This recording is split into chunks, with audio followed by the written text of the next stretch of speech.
আজকে আমি আপনাদের সঙ্গে আলোচনা করব সার্ভাইকাল রেডিকুলোপ্যাথিক পেন বা ঘাড় থেকে আমাদের হাত বরাবর যে নার্ভের পেনটা হয় সেক্ষেত্রে কী কী এক্সারসাইজ করা যেতে পারে সেটা নিয়ে।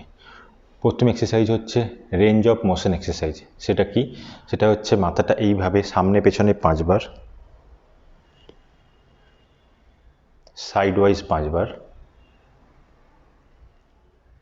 এবং লেফট রাইট রোটেশন 5 বার।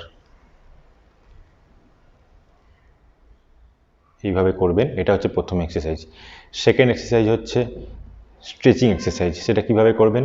যেই দিকটায় আপনার পেনটা হয় মাথাটা ঠিক তার অপোজিট সাইডে স্ট্রেচ করবেন। এইভাবে 15 সেকেন্ড হোল্ড করে রাখবেন।